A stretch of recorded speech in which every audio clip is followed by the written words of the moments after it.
Bonjour et bienvenue, voici notre tour d'horizon économique, géopolitique, énergétique, sanitaire, boursier. Nous sommes le jeudi 3 novembre et pour comprendre comment tourne la planète finance, c'est sur la bourse au quotidien et nulle part ailleurs. Et l'épisode du jour s'intitulera « Le pivot est bloqué ». Oui, la conférence de presse de Jérôme Powell a douché l'enthousiasme, ou plutôt sorti brutalement les marchés de leurs rêves bleus. Deux pivots de la Fed, après les 75 points de hausse de mercredi, on devait passer à autre chose. 50 points en décembre, puis 25 points en février, et puis on se calme, et puis la Fed décide de commencer à réduire les taux d'intérêt. Eh bien, tout faux. Tout faux.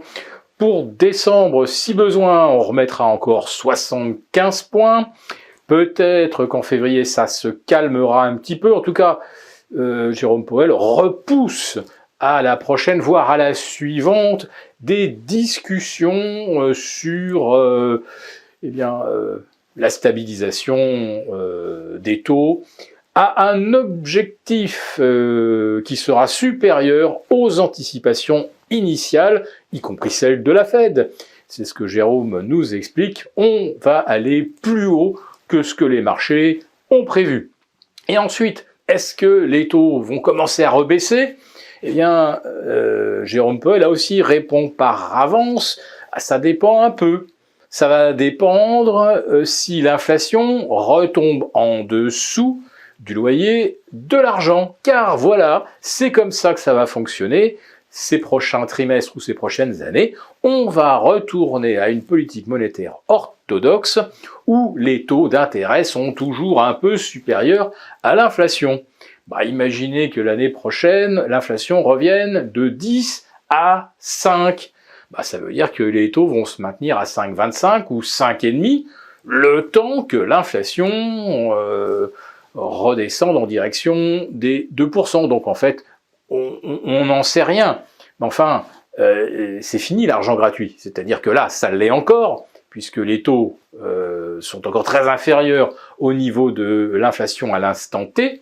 Mais l'année prochaine et les années suivantes, on ne reviendra pas, évidemment, à des taux négatifs. Les marchés semblaient avoir parié sur la proposition inverse. Et donc, le scénario de la séance de mercredi a été également inverse aux précédentes.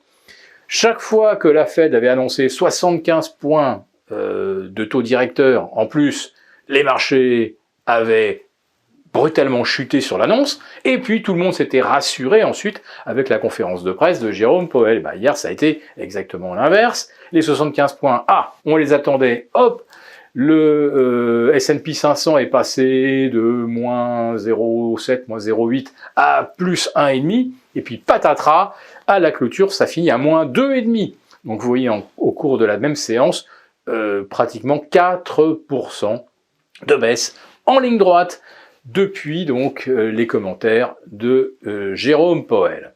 Alors il reconnaît quand même que du côté de l'immobilier, ça coince un peu, c'est le moins qu'on puisse dire, puisque les demandes de crédit immobilier ont chuté de 90%. Je pense que d'ici la fin de l'année, on pourra atteindre 95, vu que les taux hypothécaires sont repassés au-delà des 7%. Bon, allez, pour tout dire, depuis qu'on a franchi les 6%, il n'y a plus aucune demande de crédit, parce que 6% c'était déjà 2 fois le taux hypothécaire auquel on pouvait emprunter il y a juste 1 an. Donc là, on va avoir un crack immobilier sur lequel, le moins qu'on puisse dire, c'est que Jérôme Powell ne s'est pas beaucoup étendu. Lui, il remarque par contre que le marché de l'emploi demeure très robuste, et là, en soi, là, il a vraiment raison. On a eu beaucoup plus de création d'emplois dans le privé le mois dernier, 30% de plus que le consensus. Et c'est vrai que c'est un véritable mystère, et Jérôme Powell dit que lui aussi, il comprend pas tellement comment, avec des taux à 4%, l'emploi n'a pas encore donné le moindre signe de fléchissement. Voilà. Moi, je crois beaucoup à un effet catch-up, c'est-à-dire que l'emploi va bien, puis d'un seul coup, patatras, on va voir des mois à plus 200, plus 250 000 demandeurs, et un taux de chômage qui va remonter en flèche vers les 5%. Et là, Jérôme Powell a laissé, en effet, transparaître que si d'un seul coup, le taux de chômage se mettait à augmenter fortement, ou que les marchés poussaient des cris de douleur avec une nouvelle vague de baisse, eh bien là, il pourrait éventuellement mettre de nouveaux outils en place. Or, lesquels, à part refaire du quantitative easing au lieu du quantitative tightening, et à part rebaisser les taux, ce qui irait à l'encontre de tout ce qu'il nous a défini comme future ligne de gestion du loyer de l'argent, on ne voit pas très bien comment Jérôme Powell pourra éviter aux États-Unis de connaître une récession. Voilà. Le CAC 40, lui, eh bien, il a buté hier une nouvelle fois sous les 6350. Le DAX en Allemagne a buté lui aussi sous les 13 200.